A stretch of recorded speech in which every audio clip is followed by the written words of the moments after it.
श्री वाहिगुरु साहिब जी।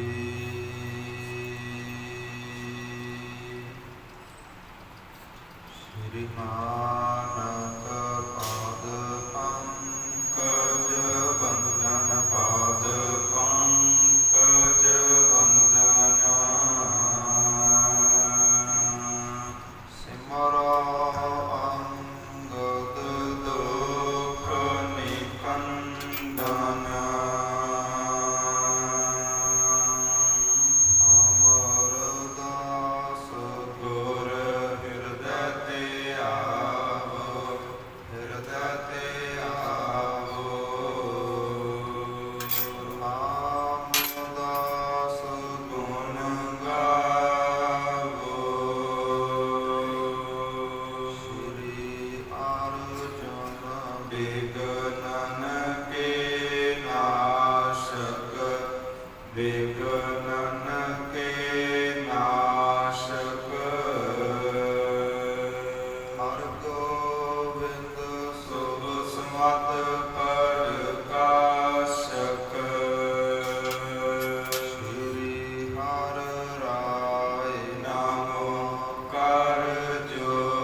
पिछले गुर इतिहास के अंदर ਕਵੀ ਜੀਆਂ ਨੇ ਜਦੋਂ ਗ੍ਰੰਥਾਂ ਦੀ ਸੰਪੂਰਨਤਾ ਕੀਤੀ ਹੈ ਅਤੇ ਕਥਾ ਆਰੰਭ ਕੀਤੀ ਹੈ, ਸੰਗਤਾਂ ਨੇ ਸ਼ੰਕਾ ਕੀਤਾ ਹੈ ਕਿ ਕਵੀ ਜੀ ਜੋ ਪਹਿਲਾਂ ਅਸੀਂ ਗੁਰ ਇਤਿਹਾਸ ਸੁਣਿਆ ਹੈ ਉਹ ਹੋਰ ਤਰ੍ਹਾਂ ਦਾ ਹੈ, ਪਰ ਆਪ ਜੀ ਜੋ ਗੁਰ ਇਤਿਹਾਸ ਸੁਣਾ ਰਹੇ ਹੋ ਇਹ ਹੋਰ ਤਰ੍ਹਾਂ ਦਾ ਸੁਣਾ ਰਹੇ ਹੋ। ਕਵੀ ਜੀਆਂ ਨੇ ਉਹਨਾਂ ਦੇ ਸ਼ੰਕਿਆਂ ਦੀ ਨਿਵਰਤੀ ਕੀਤੀ ਹੈ, ਉਪਰੰਤ ਦੱਸਣਾ ਕੀਤਾ ਹੈ ਕਿ ਸਤਿਗੁਰੂ ਜੀ ਕਿਹੜਿਆਂ ਦੇਸ਼ ਦੇਸ਼ਾਂਤਰਾਂ ਅੰਦਰ ਗੁਰਸਿੱਖੀ ਦਾ ਪ੍ਰਚਾਰ ਪ੍ਰਸਾਰ ਕਰਨ ਵਾਸਤੇ ਦੱਬੇ ਕੁਚਲੇ ਲੋਕਾਂ ਨੂੰ ਤਾਰਨ ਵਾਸਤੇ ਮਹਾਰਾਜ ਕਿਹੜੀਆਂ ਕਿਹੜੀਆਂ ਜਗ੍ਹਾ ਤੇ ਗਏ ਨੇ ਤੇ ਉਹਨਾਂ ਦੀ ਕਿਵੇਂ ਕਿਵੇਂ ਉੱਥੇ ਵਡਿਆਈ ਹੋ ਰਹੀ ਹੈ। ਕਵੀ ਜੀ ਉਹਨਾਂ ਨੇ ਦੱਸਿਆ ਹੈ ਕਿ ਕਾਬਲ ਕੰਧਾਰ ਦੇ ਇਲਾਕੇ ਵਿੱਚ ਮਹਾਰਾਜ ਗਏ ਤੇ ਚਿੱਟੇ ਸੁੰਦਰ ਕੇਵੜੇ ਵਰਗੀ ਸਤਿਗੁਰਾਂ ਦੀ ਸੋਭਾ ਹੋਈ ਹੈ।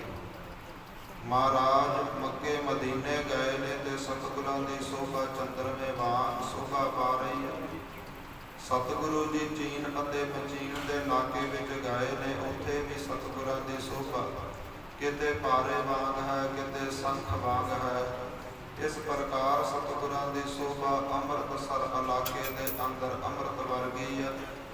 ਦਿੱਲੀ ਦੇ ਇਲਾਕੇ ਵਿੱਚ ਸਤਿਗੁਰਾਂ ਦੀ ਸੋਭਾ ਹੈ ਜੋ ਕਵੀ ਜੀ ਕਹਿੰਦੇ ਦੁੱਧ ਵਰਗੀ ਚਿੱਟੀ ਸੋਭਾ ਉਜਲ ਹੋ ਰਹੀ ਹੈ। ਕਾਂਸ਼ੀ ਦੇ ਇਲਾਕੇ ਜਾ ਕਰਕੇ ਮਹਾਰਾਜ ਜੀਆਂ ਨੇ ਸਿੱਖੀ ਦਾ ਪ੍ਰਚਾਰ ਪ੍ਰਸਾਰ ਕੀਤਾ ਹੈ। ਸਿੱਧ ਗੋਸ਼ਟ ਜਾ ਕੇ ਸਿੱਧਾਂ ਦੇ ਨਾਲ ਸ਼ਮੇਰ ਪਰਬਤ ਤੇ ਕੀਤੀ ਹੈ ਤੇ ਸ਼ੇਸ਼ ਨਾਗ ਵਰਗੀ ਸਤਿਗੁਰਾਂ ਦੀ ਸੋਭਾ ਹੋਈ ਹੈ। ਗੰਗਾ ਦੇ ਕਿਨਾਰੇ ਜਾ ਕਰਕੇ ਮਹਾਰਾਜ ਜੀਆਂ ਨੇ ਪੰਡਤਾਂ ਨੂੰ ਸਮਝਾਉਣਾ ਕੀਤਾ ਹੈ। ਜਦੋਂ ਪੰਡਤ ਲੋਕ ਸੂਰਜ ਨੂੰ ਜਲ ਦੇ ਰਹੇ ਸਨ, ਚੜ੍ਹਦੇ ਸੂਰਜ ਵੱਲ ਮੁਖ ਕਰਕੇ ਜਲ ਦੇ ਰਹੇ ਸਨ ਤੇ ਮਹਾਰਾਜ ਜੀਆਂ ਨੇ ਉਹਨਾਂ ਵੱਲ ਪਿੱਠ ਕੀਤੀ ਹੈ ਤੇ ਦੂਸਰੇ ਪਾਸੇ ਨੂੰ ਜਲ ਦੇਣਾ ਸ਼ੁਰੂ ਕੀਤਾ ਹੈ। ਵਿਦਵਾਨ ਪੰਡਤਾਂ ਨੇ ਪੁੱਛਿਆ ਹੈ ਕਿ ਇਹ ਭੋਲਿਆ ਬੰਦਿਆ, ਸੂਰਜ ਤਾਂ ਇੱਧਰਲੇ ਪਾਸਿਓਂ ਚੜ੍ਹਦਾ ਹੈ ਤੇ ਤੂੰ ਜਲ ਪੱਛਮ ਵੱਲ ਕਿਹਨੂੰ ਦੇ ਰਿਹਾ ਹੈ। ਮਹਾਰਾਜ ਜੀਆਂ ਨੇ ਦੱਸਣਾ ਕੀਤਾ ਹੈ ਕਿ ਤੁਸੀਂ ਭਾਈ ਸੂਰਜ ਨੂੰ ਜਲ ਦਿੰਦੇ ਹੋ ਤੇ ਮੈਂ ਜਲ ਆਪਣੇ ਖੇਤਾਂ ਨੂੰ ਦਿੰਦਾ ਤੇ ਜਿਹੜੇ ਮੇਰੇ ਖੇਤ ਨੇ ਨਾ ਉਹ ਲਹਿੰਦੀ ਵਾਲੇ ਪਾਸੇ ਨੇ, ਸ਼੍ਰੀ ਕਰਤਾਰਪੁਰ ਵਿੱਚ ਨੇ। ਪੰਡਤ ਹੱਸੇ ਨੇ ਤੇ ਕਹਿਣਾ ਕੀਤਾ ਹੈ, ਭਲਾ ਇੱਥੇ ਖੜ ਕੇ ਤੇਰਿਆਂ ਖੇਤਾਂ ਨੂੰ ਪਾਣੀ ਕਿਵੇਂ ਜਾਵੇਗਾ। ਮਹਾਰਾਜ ਜੀਆਂ ਨੇ ਹੱਸ ਕੇ ਜਵਾਬ ਦਿੱਤਾ ਹੈ, ਜੇਕਰ ਧਰਤੀ ਤੇ ਖੜ ਕੇ ਤੁਹਾਡਾ ਜਲ ਸੂਰਜ ਤੱਕ ਪਹੁੰਚ ਸਕਦਾ ਹੈ ਇਹ ਪੰਡਤੋ, ਮੇਰੇ ਖੇਤ ਦਾ ਫੇਰ ਧਰਤੀ ਤੇ ਨੇ। ਇੱਦਾਂ ਮਹਾਰਾਜ ਜੀਆਂ ਨੇ ਗੰਗਾ ਦੇ ਕਿਨਾਰੇ ਸਮਝਾਇਆ ਹੈ ਤੇ ਗੰਗਾ ਦੀ ਸ਼ੁੱਧਤਾ ਵਰਗੀਆਂ ਸੀਤਲ ਧਾਰਾ ਵਰਗੀ ਸਤਿਗੁਰਾਂ ਦੀ ਉੱਥੇ ਸੋਭਾ ਹੋਈ ਹੈ। ਇਸ ਪ੍ਰਕਾਰ ਮਹਾਰਾਜ ਨੇਪਾਲ ਦੇ ਇਲਾਕੇ ਦੇ ਵਿੱਚ ਗਏ ਨੇ, ਇਰਾਕ ਦੇ ਇਲਾਕੇ, ਈਰਾਨ ਦੇ ਇਲਾਕੇ ਗਏ ਨੇ। ਮਹਾਰਾਜ ਰੋਮ ਦੇ ਇਲਾਕੇ ਜਾ ਕਰਕੇ ਸੰਗਤਾਂ ਨੂੰ ਧਾਰਨਾ ਕੀਤਾ ਹੈ। ਇਸ ਪ੍ਰਕਾਰ ਕਵੀ ਜੀ ਹੁਣਾਂ ਨੇ ਦੱਸਦਿਆਂ ਹੋਇਆ ਕਿਹਾ ਹੈ ਕਿ ਗੁਰੂ ਅਰਜਨ ਦੇਵ ਪਾਤਸ਼ਾਹ ਦੀ ਪਾਵਨ ਹਜ਼ੂਰੀ ਦਾ ਗੁਰਸਿੱਖ ਹੈ, ਜਿਹਦੇ ਅੰਦਰ ਵਧੇਰੇ ਗੁਰਸਿੱਖੀ ਨਾਲ ਪ੍ਰੀਤ ਸੀ ਭਾਈ ਗੁਰਦਾਸ। ਉਹਨਾਂ ਨੇ ਆਪਣੀਆਂ ਵਾਰਾਂ ਅੰਦਰ ਸਤਿਗੁਰਾਂ ਦਾ ਜ਼ਿਕਰ ਕੀਤਾ ਹੈ, ਸਤਿਗੁਰਾਂ ਦੀ ਵਡਿਆਈ ਕੀਤੀ ਹੈ। ਗੁਰੂ ਕਲਗੀਧਰ ਧੰਨ ਸਾਹਿਬ ਸ੍ਰੀ ਗੁਰੂ ਗੋਬਿੰਦ ਸਿੰਘ ਸਾਹਿਬ ਜੀਆਂ ਦੀ ਹਜ਼ੂਰੀ ਦਾ ਸਿੱਖ ਹੈ ਭਾਈ ਮਨੀ ਸਿੰਘ, ਜਿਨ੍ਹਾਂ ਨੇ ਆਪਣੀ ਗੁਰਸਿੱਖੀ ਕੇਸਾਂ ਸੁਆਸਾਂ ਸੰਗ ਨਿਭਾਉਂਦਿਆਂ ਬੰਦ ਕਟਵਾ ਦਿੱਤੇ ਸਨ। ਉਹਨਾਂ ਵੱਲੋਂ ਗੁਰਬਿਲਾਸ ਇੱਕ ਪਾਵਨ ਗ੍ਰੰਥ ਲਿਖਿਆ ਗਿਆ ਹੈ। ਉਸ ਗ੍ਰੰਥ ਤੋਂ ਸੇਧ ਲਈ ਹੈ, ਉਸ ਗ੍ਰੰਥ ਦੀ ਅਗਵਾਈ ਪਾਈ ਹੈ ਤੇ ਧੰਨ ਸਾਹਿਬ ਸ੍ਰੀ ਗੁਰੂ ਗ੍ਰੰਥ ਸਾਹਿਬ ਜੀ ਦੇ ਅੰਦਰ ਜਿਹੜੇ ਭੱਟ ਸਾਹਿਬਾਨ ਨੇ ਉਹ ਵੀ ਸਤਿਗੁਰਾਂ ਦੀ ਵਡਿਆਈ ਉਪਮਾ ਕਰ ਰਹੇ ਨੇ ਕਿ ਆਪ ਨਾਰਾਇਣ ਕਲਾ ਧਾਰ ਜਗ ਮਹਿ ਪਰਵਰਿਓ, ਕਿ ਆਪ ਪਰਮੇਸ਼ਰ ਖੁਦਾ ਰੂਪ ਗੁਰੂ ਨਾਨਕ ਰੂਪ ਹੋ ਕਰਕੇ ਸੰਸਾਰ ਦੇ ਵਿੱਚ ਸਤਿਗੁਣ ਸਰੂਪ ਹੋ ਕਰਕੇ ਵਿਚਰੇ। ਇਸ ਪ੍ਰਕਾਰ ਮਹਾਰਾਜ ਜੀਆਂ ਨੇ ਉਹਨਾਂ ਦੇ ਸ਼ੰਕੇ ਨਿਵਰਤ ਕੀਤੇ ਨੇ, ਪਰ ਹਲੇ ਵੀ ਉਹਨਾਂ ਦੇ ਮਨ ਅੰਦਰ ਇੱਕ ਸ਼ੰਕਾ ਹੈ। ਸੰਗਤਾਂ ਨੇ ਪੁੱਛਣਾ ਕੀਤਾ ਹੈ ਕਿ ਭਾਈ ਸੰਤੋਖ ਸਿੰਘ ਜੀ ਗੁਰੂ ਗ੍ਰੰਥ ਸਾਹਿਬ ਜੀ ਕਹਿੰਦੇ ਨੇ ਤੂੰ ਤਾਂ ਜਨਕ ਰਾਜ ਅਵਤਾਰਾ, ਕਿ ਗੁਰੂ ਨਾਨਕ ਦੇਵ ਜੀਆਂ ਜਨਕ ਰਾਜੇ ਦਾ ਅਵਤਾਰ ਕਿਹਾ ਗਿਆ ਹੈ ਕਿ ਜੋ ਜਨਕ ਰਾਜਾ ਹੋਇਆ ਹੈ ਉਹੀ ਗੁਰੂ ਨਾਨਕ ਹੈ, ਇਹ ਸਾਡਾ ਸ਼ੰਕਾ ਨਿਵਰਤ ਕਰੋ। ਅੱਗੇ ਜਿਸ ਤਰ੍ਹਾਂ ਦੀ ਕਥਾ ਵਿਚਾਰ ਆਉਂਦੀ ਹੈ, ਕਿਸ ਤਰ੍ਹਾਂ ਭਾਈ ਸਾਹਿਬ ਉਹਨਾਂ ਦੇ ਸ਼ੰਕਿਆਂ ਨੂੰ ਨਿਵਰਤ ਕਰਨਗੇ, ਆਓ ਮਨ ਚਿੱਤ ਬਿਰਤੀਆਂ ਇਕਾਗਰ ਕਰੀਏ। ਆਉਣ ਵਾਲਾ ਜਿਹੜਾ ਗੁਰ ਇਤਿਹਾਸ ਹੈ ਸ਼ਰਧਾ ਭਾਵਨਾ ਅਨੁਸਾਰ ਸ਼੍ਰਵਣ ਕਰੀਏ ਜੀ। ਸਤਨਾਮ ਸ੍ਰੀ ਵਾਹਿਗੁਰੂ ਸਾਹਿਬ ਜੀਓ। ਦੋਹਰਾ ਇਤਿਹਾਸਿਕ ਸ੍ਰੀ ਗ੍ਰੰਥ ਮੈਂ। ਕਵੀ ਜੀ ਹੁਣਾਂ ਨੇ ਭੱਟਾਂ ਦੇ ਸਵਈਆਂ ਦਾ ਪ੍ਰਮਾਣ ਦਿੰਦਿਆਂ ਹੋਇਆ ਉਪਰੰਤ ਦੱਸਣਾ ਕੀਤਾ ਹੈ। ਇਤਿਹਾਸਿਕ ਸ੍ਰੀ ਗ੍ਰੰਥ ਮੈਂ ਸਾਹਿਬ ਸ੍ਰੀ ਗੁਰੂ ਸ਼੍ਰੋਮਣੀ ਗੁਰੂ ਗ੍ਰੰਥ ਸਾਹਿਬ ਜੀਆਂ ਦੇ ਅੰਦਰ ਲਿਖੇ ਸਵਈਏ ਬ੍ਰਿੰਦ ਕੇ ਸਮੂਹ ਹੋਰ ਵੀ ਬਹੁਤ ਸਵਈਏ ਭੱਟਾਂ ਦੁਆਰਾ ਸਤਿਗੁਰਾਂ ਦੀ ਉਪਮਾ ਦੇ ਲਿਖੇ ਗਏ ਨੇ। ਨਿਰੰਕਾਰ ਆਕਾਰ ਭੇ, ਜੋ ਨਿਰੰਕਾਰ ਹੈ ਉਹੀ ਆਪਣਾ ਆਕਾਰ ਗੁਰੂ ਨਾਨਕ ਹੋ ਕਰਕੇ ਸ੍ਰੀ ਗੁਰੂ ਆਨੰਦ ਕੰਦ ਕੇ ਸ਼੍ਰੋਮਣੀ ਸ੍ਰੀ ਗੁਰੂ ਨਾਨਕ ਦੇਵ ਜੀ ਇੱਕ ਅਕਾਲ ਪੁਰਖ ਵਾਹਿਗੁਰੂ ਆਪ ਹੋਏ ਨੇ, ਜੋ ਸੁੱਖਾਂ ਦੇ ਬੱਦਲ ਨੇ। ਜੋ ਪਈ ਮੋਹਰ ਮੂੰਹ ਸ੍ਰੀ ਗ੍ਰੰਥ ਹੈ ਕਹਾ। ਹੋਰ ਵੀ ਕਈ ਤਰੀਕਿਆਂ ਦੇ ਨਾਲ ਗੁਰੂ ਗ੍ਰੰਥ ਸਾਹਿਬ ਜੀ ਦੇ ਅੰਦਰ ਜ਼ਿਕਰ ਆਉਂਦਾ ਹੈ। ਬਾਰ-ਬਾਰ ਗੁਰੂ ਨਾਨਕ ਦੀ ਵਡਿਆਈ ਹੁੰਦੀ ਹੈ। ਸੋ ਤੁਮ ਸਾਚ ਕੇ ਟੂਟੋ ਲਹਾ। ਪੁੱਛਣਾ ਕੀਤਾ ਹੈ ਕਵੀ ਜੀ ਨੂੰ, ਜੋ ਗੁਰੂ ਗ੍ਰੰਥ ਸਾਹਿਬ ਜੀਆਂ ਦੇ ਅੰਦਰ ਦਰਜ ਹੈ ਉਹ ਸੱਚ ਹੈ ਜਾਂ ਝੂਠ ਹੈ। ਤੂੰ ਤਾਂ ਜਨਕ ਰਾਜ ਅਵਤਾਰਾ ਕਿ ਗੁਰੂ ਨਾਨਕ ਦੇਵ ਜੀ ਕੀ ਜਨਕ ਰਾਜੇ ਦੇ ਅਵਤਾਰ ਹੋਏ ਨੇ। ਸੰਗਤਾਂ ਨੇ ਕਵੀ ਜੀ ਨੂੰ ਇਹ ਪੁੱਛਣਾ ਕੀਤਾ ਹੈ। ਬਾਕ ਗ੍ਰੰਥ ਕੋ ਸਾਚ ਜੋ ਮਨ ਹੈ। ਮਹਾਰਾਜ ਕਵੀ ਸੰਤੋਖ ਸਿੰਘ ਜੀ ਕਹਿਣ ਲੱਗੇ ਨੇ ਕਿ ਜੋ ਸਾਹਿਬ ਸ੍ਰੀ ਗੁਰੂ ਗ੍ਰੰਥ ਸਾਹਿਬ ਜੀਆਂ ਦੀ ਗੁਰਬਾਣੀ ਨੂੰ ਸੱਚ ਕਰਕੇ ਮੰਨਦੇ ਨੇ, ਨਾਨਕ ਹਰ ਅਵਤਾਰ ਪਛਾਣ ਹੈ। ਕਵੀ ਜੀ ਕਹਿੰਦੇ ਉਹੀ ਲੋਕ ਪਹਿਚਾਨ ਸਕਣਗੇ ਕਿ ਗੁਰੂ ਨਾਨਕ ਨਿਰੰਕਾਰ ਰੂਪ ਹੈ, ਅਕਾਲ ਪੁਰਖ ਵਾਹਿਗੁਰੂ ਦਾ ਸਰੂਪ ਹੈ। ਜੋ ਅਕਾਲ ਪੁਰਖ ਵਾਹਿਗੁਰੂ ਉਹ ਨਿਰਗੁਣ ਹੈ, ਗੁਰੂ ਨਾਨਕ ਸਰਗੁਣ ਹੈ। ਨਿਰਗੁਣ ਸੰਗਤ ਜੀ ਉਸ ਨੂੰ ਕਿਹਾ ਜਾਂਦਾ ਹੈ ਜੋ ਦਿਖਾਈ ਨਾ ਦੇਵੇ। ਅਸੀਂ ਕਈ ਵਾਰੀ ਰੱਬ ਦੀ, ਖੁਦਾ ਦੀ, ਅਕਾਲ ਪੁਰਖ ਵਾਹਿਗੁਰੂ ਦੀ ਗੱਲ ਕਰਦੇ ਹਾਂ, ਉਹ ਨਿਰਗੁਣ ਸਰੂਪ ਹੈ, ਉਹ ਨਜ਼ਰ ਨਹੀਂ ਆਉਂਦਾ। ਜੇਕਰ ਉਸ ਰੱਬ ਨੂੰ, ਉਸ ਖੁਦਾ ਵਾਹਿਗੁਰੂ ਨੂੰ ਵੇਖਣਾ ਹੋਵੇ ਤੇ ਉਹਦਾ ਜੋ ਸਰਗੁਣ ਸਰੂਪ ਹੈ, ਧੰਨ ਸਾਹਿਬ ਸ੍ਰੀ ਗੁਰੂ ਨਾਨਕ ਦੇਵ ਜੀਆਂ ਦੇ ਦਰਸ਼ਨ ਕਰਨੇ ਪੈਣਗੇ। ਕਵੀ ਜੀ ਕਹਿੰਦੇ ਜੋ ਗੁਰੂ ਗ੍ਰੰਥ ਸਾਹਿਬ ਜੀਆਂ ਦੀ ਪਾਵਨ ਗੁਰਬਾਣੀ ਨੂੰ ਸੱਚ ਕਰਕੇ ਜਾਣਦੇ ਨੇ, ਉਹੀ ਉਹਨਾਂ ਦੇ ਸਰੂਪ ਨੂੰ ਪਹਿਚਾਣਦੇ ਨੇ ਕਿ ਉਹ ਅਕਾਲ ਪੁਰਖ ਵਾਹਿਗੁਰੂ ਦਾ ਰੂਪ ਨੇ। ਸ੍ਰੀ ਅਰਜਨ ਕੇ ਰਹਿਤ ਅਗਾਰੀ। ਕਵੀ ਜੀ ਕਹਿੰਦੇ ਹੁਣ ਜਿਹੜਾ ਧੰਨ ਸਾਹਿਬ ਸ੍ਰੀ ਗੁਰੂ ਅਰਜਨ ਦੇਵ ਪਾਤਸ਼ਾਹ ਜੀਆਂ ਦੇ ਅਗਾਰੀ ਰਹਿਣ ਵਾਲਾ, ਭਾਵ ਹਜ਼ੂਰੀ ਵਿੱਚ ਰਹਿਣ ਵਾਲਾ ਗੁਰਸਿੱਖ ਹੈ। ਭਇਓ ਗ੍ਰੰਥ ਕੋ ਜੋਨ ਲਿਖਾਰੀ। ਤੇ ਜਿਨ੍ਹਾਂ ਨੇ ਸਮੇਂ-ਸਮੇਂ ਤੇ ਗੁਰੂ ਗ੍ਰੰਥ ਸਾਹਿਬ ਜੀਆਂ ਦੀ ਗੁਰਬਾਣੀ ਲਿਖਣ ਦੀ ਵੀ ਸੇਵਾ ਕੀਤੀ ਹੈ। ਤਾਂ ਕੀ ਕਹੀ ਸੁਣੋ ਅਬ ਸਾਖੀ। ਤੇ ਉਹਨਾਂ ਵੱਲੋਂ ਆਪਣੀਆਂ ਵਾਰਾਂ ਦੇ ਅੰਦਰ ਗੁਰੂ ਨਾਨਕ ਪ੍ਰਤੀ, ਪਾਤਸ਼ਾਹੀਆਂ, ਦਸਾਂ ਪਾਤਸ਼ਾਹੀਆਂ ਪ੍ਰਤੀ ਕੀ ਲਿਖਿਆ ਹੈ ਉਹ ਸੁਣਨਾ ਕਰੋ। ਸ੍ਰੀ ਗੁਰਦਾਸ ਨਾਮ ਜਿਉ ਭਾਖੀ। ਤੇ ਸ੍ਰੀ ਗੁਰਦਾਸ ਨਾਮ ਜੋ ਭਾਖੀ, ਜੋ ਗੁਰਦਾਸ ਨਾਮ ਦਾ ਇੱਕ ਗੁਰਸਿੱਖ ਹੈ, ਉਹਨੇ ਕੀ ਲਿਖਿਆ ਹੈ ਆਪਣੀਆਂ ਵਾਰਾਂ ਅੰਦਰ, ਸੰਗਤ ਜੀ ਸ਼ਰਧਾ ਨਾਲ ਸੁਣੋ। ਭਾਈ ਗੁਰਦਾਸੋ ਬਾਚ। ਭਾਈ ਗੁਰਦਾਸ ਜੀ ਆਪਣੀਆਂ ਵਾਰਾਂ ਅੰਦਰ ਇਸ ਪ੍ਰਕਾਰ ਬਚਨ ਕਰਦੇ ਨੇ। ਨਿਰੰਕਾਰ ਨਾਨਕ ਦੇਵ, ਨਿਰੰਕਾਰ ਨਾਨਕ ਦੇਵ, ਨਿਰੰਕਾਰ ਆਕਾਰ ਬਨਾਇਆ।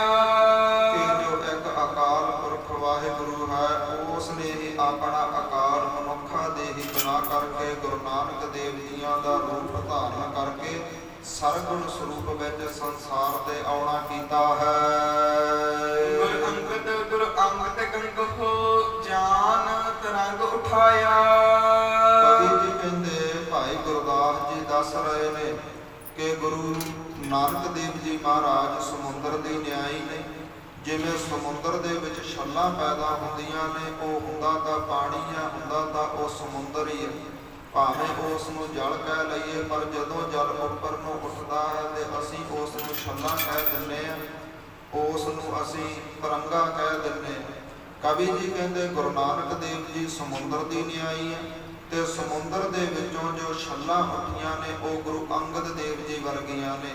ਗੁਰੂ ਨਾਨਕ ਸਮੁੰਦਰ ਦੇ ਅੰਦਰ ਐਸੀ ਛੱਲ ਉੱਠੀ ਹੈ ਜਿਸ ਨੇ ਗੁਰੂ ਅੰਗਦ ਕਹਾਇਆ ਹੈ, ਤੇ ਛੱਲਾਂ ਦੇ ਵਿੱਚ ਤੇ ਸਮੁੰਦਰ ਦੇ ਵਿੱਚ ਰਤੀ ਭਰ ਵੀ ਭੇਦ ਨਹੀਂ ਹੁੰਦਾ। 10 ਗੁਰਬਾਣੀ ਅੰਦਰ ਧੰਨ ਸਾਹਿਬ ਸ੍ਰੀ ਗੁਰੂ ਗੋਬਿੰਦ ਸਿੰਘ ਸਾਹਿਬ ਜੀ ਮਹਾਰਾਜ ਰਹਿ ਰਾਸ ਦੀ ਪਾਵਨ ਗੁਰਬਾਣੀ ਅੰਦਰ ਦੋਹਰਾ ਲਿਖ ਕੇ ਜ਼ਿਕਰ ਕਰਦੇ ਨੇ। ਹਰ ਹਰ ਜਨ ਦੂਈ ਏਕ ਹੈ, ਬਿਬ ਵਿਚਾਰ ਕਛ ਨਾਹਿ, ਜਲ ਤੇ ਉਪਜਿਤ ਤਰੰਗ ਜਿਉ, ਜਲ ਹੀ ਵਿਖੇ ਸਮਾਹਿ। ਕਹਿੰਦੇ ਜਿਵੇਂ ਇੱਕ ਉੱਪਰ ਸਮੁੰਦਰ ਦੇ ਵਿੱਚੋਂ ਛੱਲ ਉੱਠਦੀ ਹੈ ਤੇ ਫਿਰ ਸਮੁੰਦਰ ਦੇ ਵਿੱਚ ਸਮਾ ਜਾਂਦੀ ਹੈ, ਜਿਵੇਂ ਸਮੁੰਦਰ ਦੇ ਛੱਲ ਵਿੱਚ ਰਤੀ ਭਰ ਵੀ ਭੇਦ ਨਹੀਂ ਹੁੰਦਾ, ਇਸੇ ਪ੍ਰਕਾਰ ਗੁਰੂ ਨਾਨਕ ਸਮੁੰਦਰ ਦੀ ਨਿਆਈ ਹੈ ਤੇ ਗੁਰੂ ਅੰਗਦ ਦੇਵ ਜੀ ਉਸੇ ਸਮੁੰਦਰ ਦੇ ਵਿੱਚ ਛੱਲ ਵਰਗੇ ਨੇ। ਅਮਰਦਾਸ ਗੁਰ ਅੰਗਦ ਹੋ, ਜੋਤ ਸਰੂਪ ਚਲਤ ਵਰਤਾਇਆ। ਕਹਿੰਦੇ ਫਿਰ ਅਕਾਲ ਪੁਰਖ ਵਾਹਿਗੁਰੂ ਨੇ ਐਸਾ ਕੌਤਕ ਵਰਤਾਇਆ ਹੈ ਕਿ ਗੁਰੂ ਅੰਗਦ ਦੇਵ ਜੀ ਦੇ ਨਾਲ ਆ ਕੇ ਗੁਰੂ ਅਮਰਦਾਸ ਪਾਤਸ਼ਾਹ ਜੁੜੇ ਤੇ ਗੁਰੂ ਅਮਰਦਾਸ ਗੁਰੂ ਕਹਾਏ ਨੇ। ਜਿਵੇਂ ਇੱਕ ਜਗਦੇ ਦੀਵੇ ਤੋਂ ਲੱਖਾਂ ਬੁਝੇ ਹੋਏ ਦੀਵੇ ਜਗਾਏ ਜਾ ਸਕਦੇ ਨੇ ਨਾ, ਇਸੇ ਪ੍ਰਕਾਰ ਹੀ ਗੁਰੂ ਨਾਨਕ ਦੀ ਉਹੀ ਜੋਤ ਹੈ, ਕਦੇ ਗੁਰੂ ਅੰਗਦ ਕਹਾਉਂਦੀ ਹੈ ਤੇ ਕਦੇ ਗੁਰੂ ਅਮਰਦਾਸ ਪਾਤਸ਼ਾਹ ਉਸ ਅਕਾਲ ਪੁਰਖ ਵਾਹਿਗੁਰੂ ਨੇ ਕਹਾਇਆ ਹੈ। ਗੁਰ ਅੰਮ੍ਰਿਤ ਗੁਰ ਰਾਮਦਾਸ, ਅਨਹਦ ਨਾਦ ਹੋ ਸ਼ਬਦ ਸੁਨਾਇਆ। ਤੇ ਫਿਰ ਗੁਰੂ ਅਮਰਦਾਸ ਪਾਤਸ਼ਾਹ ਜੀ ਦੇ ਨਾਲ ਗੁਰੂ ਰਾਮਦਾਸ ਪਾਤਸ਼ਾਹ ਜੁੜੇ। ਐਸੀ ਕਿਰਪਾ ਹੋਈ ਗੁਰੂ ਰਾਮਦਾਸ ਪਾਤਸ਼ਾਹ ਜੀ ਗੁਰੂ ਕਹਾਏ, ਅਨਹਦ ਸ਼ਬਦ ਅਨਹਦ ਨਾਦ ਸ਼ਬਦ ਸੁਨਾਇਆ। ਤੇ ਅਕਾਲ ਪੁਰਖ ਵਾਹਿਗੁਰੂ ਸ਼ਬਦ ਐਸਾ ਪ੍ਰਗਟ ਹੋਇਆ ਤੇ ਗੁਰੂ ਅਮਰਦਾਸ ਪਾਤਸ਼ਾਹ ਤੋਂ ਬਾਅਦ ਚੌਥੇ ਥਾਂ ਤੇ ਧੰਨ ਸਾਹਿਬ ਸ੍ਰੀ ਗੁਰੂ ਰਾਮਦਾਸ ਪਾਤਸ਼ਾਹ ਕਹਾਏ ਨੇ। ਰਾਮਦਾਸ ਹੋ ਅਰਜਨ ਗੁਰੂ, ਦਰਸ਼ਨ ਦਰਪਨ ਵਿੱਚ ਦਿਖਾਇਆ। ਜਿਵੇਂ ਸ਼ੀਸ਼ੇ ਦੇ ਮੂਹਰੇ ਖੜ ਜਾਈਏ ਤੇ ਆਪਣਾ ਸਰੂਪ ਨਜ਼ਰ ਆਉਂਦਾ ਹੈ ਸੰਗਤ ਜੀ, ਇਸੇ ਤਰ੍ਹਾਂ ਗੁਰੂ ਰਾਮਦਾਸ ਪਾਤਸ਼ਾਹ ਜੀ ਸ਼ੀਸ਼ੇ ਦੀ ਨਿਆਈ ਹੋਏ ਨੇ ਤੇ ਉਹਨਾਂ ਦੇ ਵਿੱਚੋਂ ਗੁਰੂ ਅਰਜਨ ਦੇਵ ਪਾਤਸ਼ਾਹ ਨਜ਼ਰ ਆਏ ਨੇ। ਰਤੀ ਪਰ ਭੇਦ ਨਹੀਂ, ਰਤੀ ਪਰ ਵੀ ਫਰਕ ਨਹੀਂ, ਉਸੇ ਅਕਾਲ ਪੁਰਖ ਵਾਹਿਗੁਰੂ ਦੀ ਜੋਤ ਨੇ ਗੁਰੂ ਅਰਜਨ ਦੇਵ ਕਹਾਇਆ ਹੈ। ਹਰ ਗੋਬਿੰਦ ਗੁਰ ਅਰਜਨ ਹੋ, ਗੁਰ ਗੋਬਿੰਦ ਨਾਉ ਸਦਵਾਇਆ।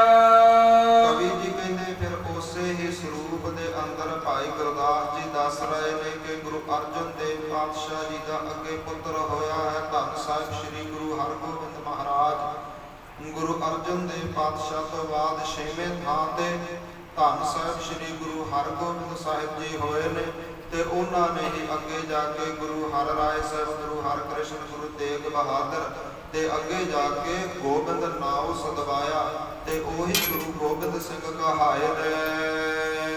ਗੁਰਮੂਰਤ ਗੁਰ ਸ਼ਬਦ ਹੈ, ਸਾਧ ਸੰਗਤ ਵਿੱਚ ਪ੍ਰਗਟੀ ਆਇਆ। ਕਵੀ ਜੀ ਕਹਿੰਦੇ ਗੁਰਮੂਰਤ ਗੁਰ ਸ਼ਬਦ ਹੈ। ਕਲਯੁਗ ਦੇ ਭਿਆਨਕ ਸਮੇਂ ਅੰਦਰ ਗੁਰੂ ਦੀ ਮੂਰਤ ਕੀ ਹੈ? ਗੁਰੂ ਦਾ ਸ਼ਬਦ ਹੈ, ਗੁਰੂ ਗ੍ਰੰਥ ਸਾਹਿਬ ਹੈ। ਸਾਧ ਸੰਗਤ ਵਿੱਚ ਪ੍ਰਗਟੀ ਆਇਆ। ਨਾਂਦੇੜ ਮਹਾਰਾਸ਼ਟਰ ਸ੍ਰੀ ਹਜੂਰ ਸਾਹਿਬ ਦੀ ਧਰਤੀ ਦੇ ਉੱਪਰ 5 ਸਿੰਘਾਂ ਨੂੰ ਮਹਾਰਾਜ ਦੀ ਤਾਬਿਆ ਖੜਾ ਕੀਤਾ ਹੈ। ਆਪ ਗੁਰੂ ਗੋਬਿੰਦ ਸਿੰਘ ਸਾਹਿਬ ਜੀ ਮਹਾਰਾਜ ਜੀਆਂ ਨੇ 5 ਪੈਸੇ ਨਾਰੀਅਲ ਦੇ ਨਾਲ ਗੁਰੂ ਗ੍ਰੰਥ ਸਾਹਿਬ ਜੀ ਨੂੰ ਭੇਟਾ ਚੜਾ ਕੇ ਸੀਸ ਝੁਕਾਇਆ ਤੇ ਉੱਠ ਕਰਕੇ ਦੋਹਰਾ ਉਚਾਰਿਆ ਹੈ, ਜੋ ਪ੍ਰਭ ਕੋ ਮਿਲੇ ਓਜ ਹੈ, ਖੋਜ ਸ਼ਬਦ ਮੈਂ ਲੇਹ। ਜਿਹੜੇ ਭਾਈ ਸਾਨੂੰ ਅੱਜ ਤੋਂ ਬਾਅਦ ਸਾਡਾ ਦਰਸ਼ਨ ਕਰਨਾ ਚਾਹੁਣਗੇ ਤੇ ਗੁਰੂ ਗ੍ਰੰਥ ਸਾਹਿਬ ਜੀ ਦੇ ਵਿੱਚੋਂ ਸਾਨੂੰ ਖੋਜ ਲੈਣ। ਅੰਮ੍ਰਿਤ ਵੇਲੇ ਨਿਤਨੇਮ ਕਰਨ, ਨਿਤਨੇਮ ਕਰਨ ਤੋਂ ਬਾਅਦ ਅਰਦਾਸ ਬੇਨਤੀ ਕਰਕੇ ਜਦੋਂ ਵੀ ਆਪਣਾ ਸਰੂਪ ਸ਼ੀਸ਼ੇ ਦੇ ਅੰਦਰ ਗੁਰਸਿੱਖ ਤੱਕੇਗਾ ਤੇ ਸਾਡੇ ਸਰੂਪ ਦੇ ਦਰਸ਼ਨ ਹੋਣਗੇ। ਗੁਰ ਮੂਰਤ ਗੁਰ ਸ਼ਬਦ ਹੈ, ਗੁਰੂ ਦੀ ਮੂਰਤ ਜੋ ਸਰੂਪ ਹੈ ਉਹ ਗੁਰ ਸ਼ਬਦ ਹੈ, ਭਾਵ ਗੁਰੂ ਗ੍ਰੰਥ ਸਾਹਿਬ ਹੈ। ਐਸਾ ਸਤਿਗੁਰਾਂ ਨੇ ਧੰਨ ਸਾਹਿਬ ਸ੍ਰੀ ਗੁਰੂ ਗੋਬਿੰਦ ਸਿੰਘ ਸਾਹਿਬ ਜੀ ਮਹਾਰਾਜ ਜੀਆਂ ਨੇ ਸੰਗਤ ਦੇ ਵਿੱਚ ਖੜ ਕੇ ਉਚਾਰਿਆ ਹੈ ਕਿ ਜਿਹੜੇ ਵੀ ਸਾਡਾ ਦਰਸ਼ਨ ਕਰਨਾ ਚਾਹਣਗੇ ਉਹ ਖੋਜ ਸ਼ਬਦ ਮੈਂ ਲੇਹ ਉਹ ਸ਼ਬਦ ਵਿੱਚੋਂ ਖੋਜਣਗੇ। ਪੈਰੀ ਪਾਏ ਸਭ ਜਗਤ ਤਰਾਇਆ, ਤੇ ਜੋ ਵੀ ਧੰਨ ਸਾਹਿਬ ਸ੍ਰੀ ਗੁਰੂ ਗ੍ਰੰਥ ਸਾਹਿਬ ਜੀਆਂ ਦੇ ਚਰਨਾਂ ਦੇ ਨਾਲ ਜੁੜਨਗੇ ਉਹਨਾਂ ਦੇ ਅੱਗੇ ਆ ਕੇ ਸੀਸ ਝੁਕਾਉਣਗੇ, ਸਭ ਜਗਤ ਤਰਾਇਆ। ਤੇ ਮਹਾਰਾਜ ਜੀ ਕਹਿੰਦੇ ਨੇ ਇਹਨਾਂ ਪਾਤਸ਼ਾਹਾਂ ਨੇ ਸਾਰਾ ਹੀ ਸੰਸਾਰ ਤਾਰਿਆ ਹੈ। ਚੌਪਈ ਔਰ ਲਿਖਿਓ ਬਹੁਤੇ ਇਸ ਖਾਨਾ। ਤੇ ਕਵੀ ਸੰਤੋਖ ਸਿੰਘ ਜੀ ਕਹਿੰਦੇ ਸੰਗਤ ਜੀ ਹੋਰ ਵੀ ਕਈ ਮਹਾਨ ਗ੍ਰੰਥ ਸ੍ਰੀ ਦਸਮ ਗ੍ਰੰਥ ਸ੍ਰੀ ਸਰਬਲੋ ਮਹਾਰਾਜ ਵਰਗੇ ਪਾਵਨ ਗ੍ਰੰਥ ਨੇ ਜਿਨ੍ਹਾਂ ਦੇ ਅੰਦਰ ਗੁਰੂ ਨਾਨਕ ਦੀ ਵਡਿਆਈ ਕੀਤੀ ਹੈ। ਪੜ੍ਹ ਕਰ ਗੁਣ ਲੇਵੋ ਮਤਵਾਨਾ। ਕਵੀ ਜੀ ਕਹਿੰਦੇ ਹੈ ਸੰਗਤ ਜੀ ਆਪ ਪੜੋ ਆਪ ਵਿਚਾਰੋ ਤੇ ਆਪ ਹੀ ਗੁਣ ਪ੍ਰਾਪਤ ਕਰੋ। ਬਹੁਰ ਜਨਕ ਰਾਜਾ ਅਵਤਾਰਾ। ਤੇ ਫਿਰ ਜਿਹੜੀ ਇਹ ਗੱਲ ਗੁਰੂ ਗ੍ਰੰਥ ਸਾਹਿਬ ਦੀਆਂ ਅੰਦਰ ਪੰਕਤੀ ਲਿਖੀ ਹੈ ਨਾ, ਜਨਕ ਤੂੰ ਤਾਂ ਜਨਕ ਰਾਜ ਅਵਤਾਰਾ, ਕਿ ਤੂੰ ਹੀ ਜਨਕ ਰਾਜੇ ਦਾ ਅਵਤਾਰ ਹੈ। ਹੁਣ ਇਹਦੇ ਬਾਰੇ ਕਵੀ ਜੀ ਦੱਸਣਗੇ। ਐਸੇ ਲਿਖਿਓ ਗ੍ਰੰਥ ਮਝਾਰਾ। ਕਵੀ ਜੀ ਕਹਿੰਦੇ ਇਸ ਲਈ ਇਹ ਪੰਕਤੀ ਲਿਖਣੀ ਪਈ ਹੈ। ਜਨਕ ਰਾਜੇ ਦਾ ਸਿਰਫ ਪ੍ਰਮਾਣ ਦਿੱਤਾ ਹੈ ਤੇ ਪ੍ਰਮਾਣ ਹੈ ਨਾ ਜੋ ਇੱਕ ਪਾਸਿਓਂ ਹੀ ਲਿਆ ਜਾਂਦਾ ਹੈ, ਉਹਦਾ ਦੂਜਾ ਪੱਖ ਨਹੀਂ ਵੇਖਿਆ ਜਾਂਦਾ। ਸੋ ਉਪਮਾ ਹੈ ਤਹਿਕੀ ਦਈ। ਕਵੀ ਜੀ ਕਹਿੰਦੇ ਜਨਕ ਰਾਜੇ ਨੂੰ ਉਪਮਾ ਵਡਿਆਈ ਦਿੱਤੀ ਹੈ ਗੁਰੂ ਨਾਨਕ ਰੂਪ ਕਹਿ ਕੇ। ਜੋਗ ਭੋਗ ਦੋਨੋਂ ਸਮਕਈ। ਕਿਉਂਕਿ ਜਿਹੜਾ ਜਨਕ ਰਾਜਾ ਸੀ ਉਹ ਰਾਜਾ ਵੀ ਸੀ ਤੇ ਉਹ ਭਗਤ ਵੀ ਸੀ। ਜੋ ਗ੍ਰਹਿਸਤ ਮਹਿ ਜਨਕ ਉਦਾਸੀ। ਕਹਿੰਦੇ ਜਨਕ ਰਾਜਾ ਐਸਾ ਸੀ ਗ੍ਰਸਤੀ ਜੀਵਨ ਵੀ ਬਤੀਤ ਕੀਤਾ ਸੀ ਤੇ ਗ੍ਰਸਤ ਤੋਂ ਨਿਰਲੇਪ ਵੀ ਸੀ, ਸੰਸਾਰ ਦੇ ਬੰਧਨਾਂ ਤੋਂ ਨਿਰਲੇਪ ਸੀ। ਇਸੇ ਪ੍ਰਕਾਰ ਹੀ ਗੁਰੂ ਨਾਨਕ ਦੇਵ ਜੀ ਗ੍ਰਸਤੀ ਵੀ ਰਹੇ ਨੇ ਤੇ ਸੰਸਾਰ ਤੋਂ ਨਿਰਲੇਪ ਵੀ ਰਹੇ ਨੇ, ਸੰਸਾਰ ਦੇ ਬੰਧਨਾਂ ਵਿੱਚ ਬੱਝੇ ਨਹੀਂ। ਕਿਉਂ ਸ੍ਰੀ ਨਾਨਕ ਭੇਸ ਖਰਾਸੀ। ਉਸੇ ਤਰ੍ਹਾਂ ਹੀ ਗੁਰੂ ਨਾਨਕ ਹੋਏ ਨੇ ਜਨਕ ਰਾਜੇ ਵਾਂਗ। ਜਿਵੇਂ ਜਨਕ ਰਾਜਾ ਤਖਤ ਤੇ ਬੈਠਾ ਹੈ, ਰਾਜਾ ਹੈ ਤੇ ਰਾਜਾ ਹੋ ਕਰਕੇ ਵੀ ਭਗਤੀ ਕਰਨ ਵਾਲਾ ਭਗਤ ਹੈ।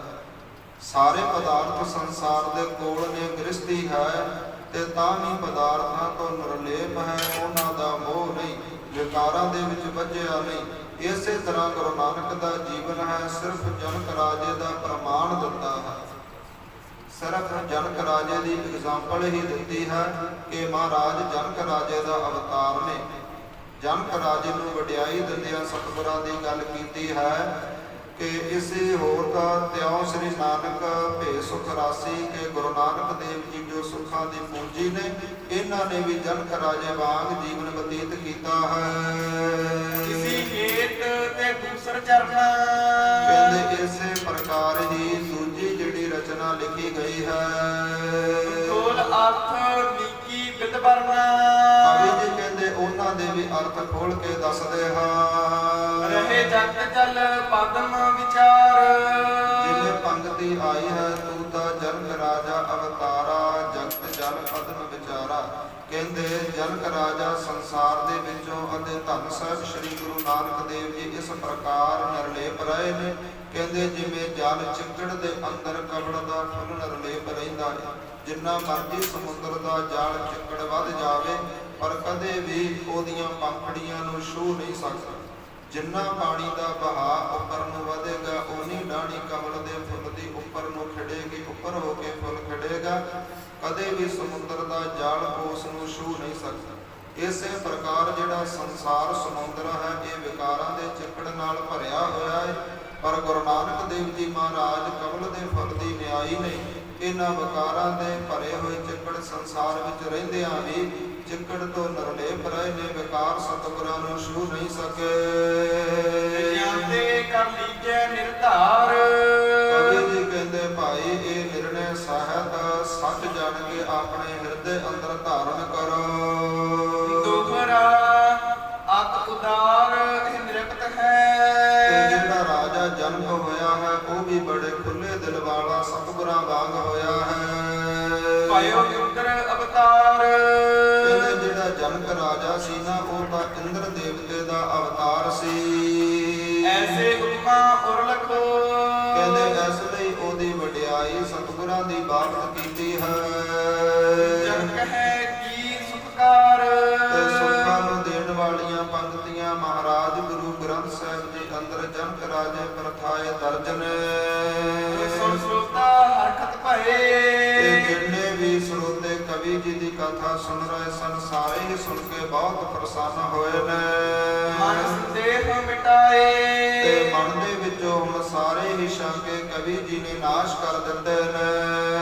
ਭਇਓ ਧਿਆਏ ਪੂਰਨ ਅਵੈ ਭਾਇਓ ਧਿਆਏ ਪੂਰਨ ਅਵੈ। ਕਵੀ ਜੀ ਕਹਿੰਦੇ ਜਿਹੜਾ ਇਹ 37ਵਾਂ ਅਧਿਆਇ ਹੈ ਇੱਥੇ ਹੀ ਕਵੀ ਜੀ ਹੁਣਾਂ ਨੇ ਸੰਪੂਰਨ ਕੀਤਾ ਹੈ।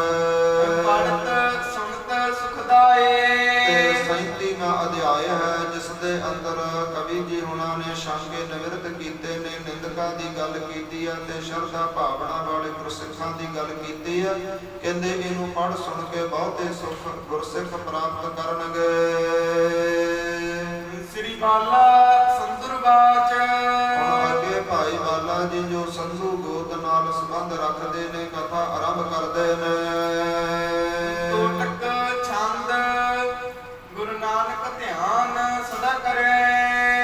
ਕਵੀ ਜੀ ਕਹਿਣ ਲੱਗੇ ਨੇ ਕਿ ਮਹਾਰਾਜ ਜੀਆਂ ਦਾ ਜਿਹੜੇ ਵੀ ਗੁਰਸਿੱਖ ਆਪਣੇ ਹਿਰਦੇ ਅੰਦਰ ਧਿਆਨ ਧਾਰਨ ਕਰਦੇ ਨੇ ਭਵਬੰਧਨ ਮੈਂ ਪੁੰਨ ਨਾ ਪਰੈ। ਤੇ ਸੰਸਾਰ ਦੀਆਂ ਬੰਧਨਾਂ ਜਨਮ ਮਰਨਾਂ ਵਿੱਚ ਬੰਧਨਾਂ ਵਿੱਚ ਮੁੜ ਕੇ ਨਹੀਂ ਪੈਂਦੇ। ਸੁਖ ਸਾਗਰ ਰੂਪ ਉਜਾਗਰ ਜੋ ਗੁਰੂ ਨਾਨਕ ਦੇਵ ਜੀ ਸੁੱਖਾਂ ਦੇ ਸਾਗਰ ਸਮੁੰਦਰ ਨੇ, ਉਜਾਗਰ ਪ੍ਰਗਟ ਰੂਪ ਨੇ। ਸਭ ਜੀਤਨ ਦੰਭੇ ਆਕਰ ਜੋ ਤੇ ਸਾਰਿਆਂ ਹੀ ਪ੍ਰਾਣੀਆਂ ਪਖੰਡਾਂ ਨੂੰ ਨਾਸ਼ ਕਰਨ ਵਾਲੇ ਨੇ, ਸਾਰਿਆਂ ਦੇ ਆਗੂ ਨੇ। ਦੁਖ ਦਾਰਦ ਦੁਖ ਨਿਕੰਦਨ ਹੈ। ਦੁੱਖਾਂ ਤੇ ਦਲਿੰਦਰਾਂ ਨੂੰ ਮਹਾਰਾਜ ਕੱਟਣ ਵਾਲੇ ਨੇ। ਅਰਵਿੰਦ ਤੁਤਮ ਪਦ ਬੰਦਨ ਤੇ ਹੈ। ਸਤਿਗੁਰਾਂ ਦੇ ਦੋਹਾਂ ਚਰਨਾਂ ਕਮਲਾਂ ਦੇ ਉੱਪਰ ਨਮਸਕਾਰ ਹੈ। ਕਾਂਦ ਮਕੰਦ ਗਿਆਨ ਘਨੰ ਮਹਾਰਾਜ ਸੁੱਖਾਂ ਦੇ ਬੱਦਲ ਨੇ, ਮੁਕਤੀ ਦੇਣ ਵਾਲੇ ਨੇ, ਗਿਆਨ ਸਰੂਪ ਨੇ। ਸਰਨਾਗਤ ਕੇ ਅਗ ਓਗ ਹਨੰ ਤੇ ਮਹਾਰਾਜ ਜੀਆਂ ਦੀ ਜੋ ਸ਼ਰਨਾਂ ਦੇ ਚਰਨਾਂ ਦੀ ਸ਼ਰਨ ਤੱਕਦੇ ਨੇ, ਜੋ ਸਤਿਗੁਰਾਂ ਦੀ ਸ਼ਰਨ ਵਿੱਚ ਆਉਂਦੇ ਨੇ, ਉਹਨਾਂ ਦੇ ਸਾਰੇ ਹੀ ਪਾਪ ਨਾਸ਼ ਹੁੰਦੇ ਨੇ। ਭਾਵ ਮੈਂ ਪਵ ਕਾਰਨ ਜਾਹੇ ਧਰਾ। ਤੇ ਜਿਨ੍ਹਾਂ ਕਾਰਨਾਂ ਕਰਕੇ ਗੁਰੂ ਨਾਨਕ ਦੇਵ ਜੀਆਂ ਨੇ ਆਪਣਾ ਪ੍ਰਕਾਸ਼ ਇੱਕ ਅਕਾਲ ਪੁਰਖ ਵਾਹਿਗੁਰੂ ਨੇ ਧਰਤੀ ਤੇ ਕੀਤਾ ਹੈ। ਅਬ ਚਾਹਤ ਤਾਹੇ ਸਰੂਪ ਕਰਾ। ਕਵੀ ਜੀ ਕਹਿੰਦੇ ਨੇ ਕਿ ਹੁਣ ਗੁਰੂ ਨਾਨਕ ਦੇਵ ਜੀਆਂ ਦੇ ਮਨ ਦੀ ਇੱਛਾ ਜਾਗ ਪਈ ਹੈ ਕਿ ਜਿਨ੍ਹਾਂ ਕਾਰਨਾਂ ਕਰਕੇ ਸੰਸਾਰ ਤੇ ਆਏ ਹਾਂ ਉਹ ਕੰਮ ਸੰਪੂਰਨ ਕੀਤਾ ਜਾਵੇ। ਮਤ ਨਿਰੇ ਨਰ ਭੂਰ ਭਰਿਓ ਕਿਉਂਕਿ ਨਿੰਦਕਾਂ ਵਾਲੇ ਲੋਕਾਂ ਦੇ ਨਾਲ, ਭੈੜੀ ਮੱਤ ਵਾਲਿਆਂ ਲੋਕਾਂ ਨਾਲ ਜੋ ਨਰਕ ਭਰੇ ਹੋਏ ਨੇ। ਕਿੰਕੇ ਹਰ ਕੀਰਤ ਸੇਤ ਕਰਿਓ। ਧੰਨ ਸਾਹਿਬ ਸ੍ਰੀ ਗੁਰੂ ਨਾਨਕ ਦੇਵ ਜੀਆਂ ਨੇ ਐਸਾ ਪਰਮੇਸ਼ਰ ਦੇ ਨਾਮ ਦਾ ਪ੍ਰਸਾਰ ਕੀਤਾ ਹੈ ਕਿ ਇੱਕ ਪੁਲ ਬਣਾ ਦਿੱਤਾ ਹੈ। ਤੇ ਜਿਹੜੇ ਵੀ ਨਿੰਦਕ ਲੋਕ ਨੇ, ਦੁਸ਼ਟ ਲੋਕ ਨੇ, ਕਹਿੰਦੇ ਜੇਕਰ ਉਹ ਵੀ ਨਾਮ ਜਪ ਲੈਣਗੇ ਇਸ ਨਾਮ ਰੂਪੀ ਪੁਲ ਉੱਪਰ ਚੜ ਕੇ ਨਰਕਾਂ ਤੋਂ ਬਾਹਰ ਆ ਕੇ ਭਵਜਲ ਸਮੁੰਦਰ ਤੋਂ ਪਾਰ ਹੋਣਗੇ। ਉੱਪਰ ਪਾਰ ਪਰੇ ਨਰਸ ਕਹਿੰਦੇ ਪਾਰ ਉਹੀ ਹੋਣਗੇ ਜਿਹੜੇ ਨਾਮ ਰੂਪੀ ਪੁਲ ਉੱਪਰ ਚੜਨਗੇ। ਪਦ ਪੰਕਜ ਸੇਵਤ ਜੋ ਉਰਸੋ ਜਿਹੜੇ ਹਿਰਦੇ ਅੰਦਰ ਸ਼ਰਧਾ ਭਾਵਨਾ ਧਾਰਨ ਕਰਕੇ ਸਤਿਗੁਰਾਂ ਦੇ ਚਰਨ ਪਰਸਣਗੇ। ਗੁਰ ਰੂਪ ਵਿਖੇ ਨਿਤ ਧਿਆਨ ਤੇ ਧਰੈ। ਗੁਰੂ ਦੇ ਸਰੂਪ ਰੂਪ ਅੰਦਰ ਹਰ ਰੋਜ਼ ਧਿਆਨ ਧਾਰਨ ਕਰਨਗੇ। ਸੰਸ ਭਏ ਜਮ ਤੇ ਨਾ ਡਰੈ। ਤੇ ਕਵੀ ਜੀ ਕਹਿੰਦੇ ਉਹ ਭਾਈ ਸ਼ੰਕਾ ਨਾ ਕਰਨ ਜਿਹੜੇ ਨਾਮ ਜਪਣ ਵਾਲੇ ਨੇ, ਗੁਰੂ ਗ੍ਰੰਥ ਸਾਹਿਬ ਜੀਆਂ ਦੀ ਸੰਗਤ ਕਰਨ ਵਾਲੇ ਨੇ, ਸੇਵਾ ਸਿਮਰਨ ਕਰਨ ਵਾਲੇ ਨੇ, ਉਹ ਰਤੀ ਭਰ ਸ਼ੰਕਾ ਆਪਣੇ ਮਨ ਅੰਦਰ ਨਾ ਰੱਖਣ ਕਿ ਉਹਨਾਂ ਨੂੰ ਜਮ ਦੇ ਦੰਡ ਮਿਲਣਗੇ। ਉਹ ਜਮਪੁਰੀ ਤੋਂ ਹੱਸ ਕੇ ਬਾਹਰ ਨਿਕਲਣਗੇ, ਜਮਾਂ ਦੇ ਦਰਵਾਜ਼ੇ ਮੂਰ ਦੀ ਹੱਸ ਕੇ ਲੰਘਣਗੇ ਤੇ ਸੱਚਖੰਡ ਦੇ ਵਾਸੀ ਹੋਣਗੇ ਜੀ। ਦੋਹਰਾ ਨਿਕਸੇ ਪੁਰ ਸੁਲਤਾਨ ਤੇ। ਹੁਣ ਕਵੀ ਜੀ ਹੁਣੀ ਅੱਗੇ ਕਥਾ ਦੀ ਆਰੰਭਤਾ ਕਰਦੇ ਨੇ ਜੋ ਸਾਹਿਬ ਸ੍ਰੀ ਗੁਰੂ ਨਾਨਕ ਦੇਵ ਜੀਆਂ ਦੀ ਬਗਦਾਦ ਫੇਰੀ ਹੈ। ਸੰਗਤ ਜੀ ਅੱਜ ਤੋਂ ਸਤਿਗੁਰਾਂ ਦੀ ਪਹਿਲੀ ਉਦਾਸੀ ਆਰੰਭ ਹੁੰਦੀ ਹੈ।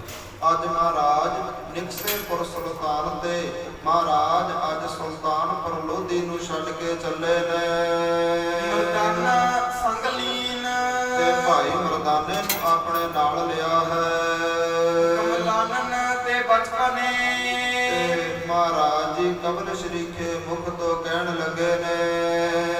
ਸ੍ਰੀ ਗੁਰੂ ਪਰਮ ਪ੍ਰਬੀਨ ਸ਼੍ਰੋਮਣੀ ਸਿਆਣੇ ਸਾਹਿਬ ਸ੍ਰੀ ਗੁਰੂ ਨਾਨਕ ਦੇਵ ਜੀਆਂ ਨੇ ਏਦਾਂ ਕਿਹਾ ਹੈ।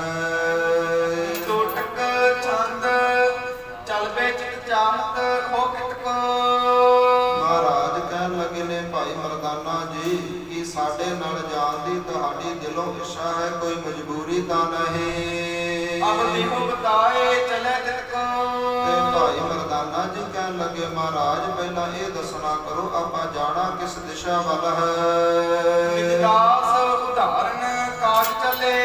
ਮਹਾਰਾਜ ਕਹਿੰਦੇ ਆਪਣਿਆਂ ਦਾਸਾਂ ਨੂੰ ਆਪਣਿਆਂ ਸੇਵਕਾਂ ਨੂੰ ਭਾਈ ਹੁਣ ਉਦਾਹਰਨ ਵਾਸਤੇ ਚੱਲੇ ਹਾਂ। ਬਹੁ ਮਾਨਵ ਕੇ ਜਿਨ ਦੁਖ ਤਲੇ।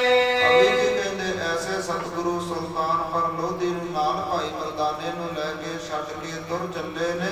ਕਹਿੰਦੇ ਜਿਨ੍ਹਾਂ ਨੇ ਆਪਣਿਆਂ ਗੁਰਸਿੱਖਾਂ ਦੇ ਜਿਹੜੇ ਦੁੱਖ ਨੇ ਉਹ ਆਪਣੇ ਚਰਨਾਂ ਦੇ ਨਾਲ ਦਲ ਦਿੱਤੇ ਨੇ, ਮਲ ਦਿੱਤੇ ਨੇ। ਦਵਾਇਆ ਛੰਦ ਕਹਿ ਮਰਦਾਨਾ ਜਿਤ ਨਿਜ ਇੱਛਾ। ਭਾਈ ਮਰਦਾਨਾ ਜੀ ਕਹਿਣ ਲੱਗੇ ਮਹਾਰਾਜ ਮੈਂ ਦਿਲੋਂ ਆਪ ਜੀਆਂ ਦੇ ਨਾਲ ਜਾਣਾ ਚਾਹੁੰਦਾ ਹਾਂ, ਆਪ ਜੀਆਂ ਦੀ ਸੰਗਤ ਕਰਨਾ ਚਾਹੁੰਦਾ ਹਾਂ, ਜਿਵੇਂ ਤੁਹਾਡੀ ਇੱਛਾ ਹੋਵੇਗੀ। ਕੱਛੋ ਸਵੱਛ ਸਰੀਰਾ। ਤੇ ਆਪ ਜੀ ਜਿਸ ਵੀ ਦਿਸ਼ਾ ਵੱਲ ਆਪਣਾ ਸਰੀਰ ਨੂੰ ਲੈ ਕੇ ਤੁਰੋਗੇ। ਆਗੇ ਤਬ ਪਾਛੈ ਹੋ ਚਲ ਹੋ। ਕਹਿਣ ਲੱਗਾ ਮਹਾਰਾਜ ਅੱਗੇ ਅੱਗੇ ਆਪ ਜੀ ਚੱਲੋਗੇ, ਪਿੱਛੇ ਪਿੱਛੇ ਮੈਂ ਆਪ ਜੀਆਂ ਦੇ ਆਵਾਂਗਾ। ਸ੍ਰੀ ਪ੍ਰਭ ਗੁਣੀ ਗਹੀਰਾ। ਇਹ ਸ਼੍ਰੋਮਣੀ ਗੁਣਾ ਦੀ ਖਾਨ ਗੁਰੂ ਨਾਨਕ ਦੇਵ ਜੀ। ਜਾਗ ਗੁਰ ਕਹੈ ਇਮਨਾ ਬਾਪੂ ਏਕ। ਮਹਾਰਾਜ ਕਹਿਣ ਲੱਗੇ ਨੇ ਕਿ ਭਾਈ ਮਰਦਾਨਾ ਜੀ ਤੁਸੀਂ ਪੁੱਛਿਆ ਹੈ ਨਾ ਕਿ ਆਪਾਂ ਹੁਣ ਕਿਸ ਸਥਾਨ ਤੇ ਜਾਣਾ ਹੈ। ਮਹਾਰਾਜ ਕਹਿਣ ਲੱਗੇ ਆਪਾਂ ਸੁਲਤਾਨਪੁਰ ਲੋਧੀ ਨੂੰ ਛੱਡ ਕੇ ਹੁਣ ਏਵਨਾ ਬਾਦੂ ਇੱਕ ਸ਼ਹਿਰ ਹੈ ਉੱਥੇ ਜਾਵਾਂਗੇ। ਇਮਨਾ ਬਾਪੂ ਏਕ ਨਗਰ ਔਰ ਲਿਖੇ। ਕਹਿੰਦੇ ਭਾਈ ਮਰਦਾਨਾ ਜੀ ਆਪਣੇ ਹਿਰਦੇ ਅੰਦਰ ਜਾਣਨਾ ਕਰੋ ਆਪਣਾ ਏਵਨਾਬਾਦ ਇੱਕ ਨਗਰ ਹੈ ਉੱਥੇ ਚੱਲੇ ਹਾਂ। ਤਹਿਤ ਖਾਨ ਇੱਕ ਲਾਲੋ ਬਸਾਈ। ਤੇ ਉੱਥੇ ਤਖਾਣਾ ਦੀ ਗੋਤ ਜਾਤ ਦੇ ਅੰਦਰ ਇੱਕ ਭਾਈ ਲਾਲੋ ਰਹਿੰਦਾ ਹੈ। ਚਲੋ ਪਰਾਕ ਤਹਿ ਪਿਖੇ। ਸਭ ਤੋਂ ਪਹਿਲਾਂ ਜਾ ਕੇ ਅਸੀਂ ਉਹਨਾਂ ਨੂੰ ਦਰਸ਼ਨ ਦੇਵਾਂਗੇ, ਉਹਨਾਂ ਨੂੰ ਵੇਖਾਂਗੇ। ਇਹ ਬਿਰਦ ਕਹਿ ਕਰ ਕਮਲ ਬਦਨ ਤੇ। ਇਸ ਪ੍ਰਕਾਰ ਕਹਿ ਕਰਕੇ ਸਤਿਗੁਰੂ ਜੀ ਆਪਣੇ ਕਮਲ ਸ਼ਰੀਕੇ ਮੁਖ ਤੋਂ ਮੰਦ ਮੰਦ ਕਤ ਜਾਏ। ਹੌਲੀ ਹੌਲੀ ਚੱਲਦੇ ਸਤਿਗੁਰੂ ਜੀ ਸੁਲਤਾਨਪੁਰ ਲੋਧੀ ਤੋਂ ਦੂਰ ਹੁੰਦੇ ਜਾਂਦੇ ਨੇ। ਪਦਵੀ ਮੈਂ ਪਦ ਪੰਕਜ ਸੁੰਦਰ। ਇਸ ਪ੍ਰਕਾਰ ਪਦਵੀ ਮੈਂ ਪਦ ਪੰਕਜ ਸੁੰਦਰ ਸੁੰਦਰ ਚਰਨਾ ਕਮਲਾਂ ਵਾਲੇ ਸਤਿਗੁਰੂ ਜੀ ਦਾਸ ਹਿਰਦੇ ਕਿਉ ਬਸਾਏ। ਕਹਿੰਦੇ ਉਹਨਾਂ ਨੂੰ ਮੁਕਤੀ ਦਿੰਦੇ ਨੇ ਜੋ ਸਤਿਗੁਰਾਂ ਦੇ ਚਰਨ ਸ਼ਰਧਾ ਭਾਵਨਾ ਨਾਲ ਆਪਣੇ ਹਿਰਦੇ ਵਿੱਚ ਵਸਾਉਂਦੇ ਨੇ। ਬਾਸੁਰ ਦਾਸ ਸਪਤਮ ਮਹਿ ਪਹੁੰਚੇ। ਕਵੀ ਜੀ ਕਹਿੰਦੇ ਨੇ ਸੁਲਤਾਨਪੁਰ ਲੋਧੀ ਤੋਂ ਲੈ ਕਰਕੇ ਏਵਨਾਬਾਦ ਦਾ ਰਸਤਾ ਮਹਾਰਾਜ ਜੀਆਂ ਨੇ 10 ਅਤੇ ਸਪਤਮ ਭਾਵ 17 ਦਿਨਾਂ ਵਿੱਚ ਤੈਅ ਕੀਤਾ ਹੈ। ਪਹੁੰਚੇ ਨਗਰ ਇਮਨਾ ਬਾਦੂ। ਏਵਨਾਬਾਦੂ ਨਗਰ ਦੇ ਅੰਦਰ ਮਹਾਰਾਜ 17 ਦਿਨਾਂ ਵਿੱਚ ਪਹੁੰਚ ਗਏ ਨੇ। ਕਈ ਸਤਨ ਤਹਿ ਦੁਖ ਨਿਕੰਦਨ।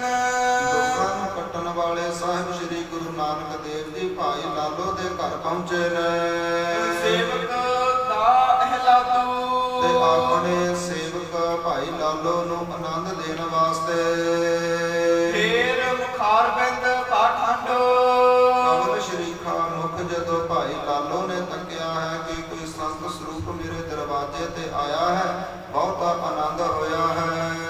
ਪਦ ਬੰਦਨ ਕਰ ਬੰਦੇ। ਤੇ ਸਤਿਗੁਰਾਂ ਦੇ ਚਰਨਾਂ ਤੇ ਆ ਕੇ ਛੇਤੀ ਨਾਲ ਨਮਸਕਾਰ ਕੀਤੀ ਹੈ। ਦਰਸ ਬਿਲੋਕਤ ਸੰਤ ਭਾਈ ਮਨ। ਤੇ ਸਤਿਗੁਰਾਂ ਦੇ ਐਸੇ ਦਰਸ਼ਨ ਭਾਈ ਲਾਲੋ ਨੂੰ ਹੋਏ ਨੇ, ਤਬ ਦਾ ਹਿਰਦਾ ਠੰਡਾ ਹੋਇਆ ਹੈ, ਸ਼ਾਂਤ ਆਈ ਹੈ। ਲਾਲੋ ਹਿਰਦੇ ਆਨੰਦੇ। ਤੇ ਭਾਈ ਲਾਲੋ ਦੇ ਹਿਰਦੇ ਅੰਦਰ ਆਨੰਦ ਆਇਆ ਹੈ।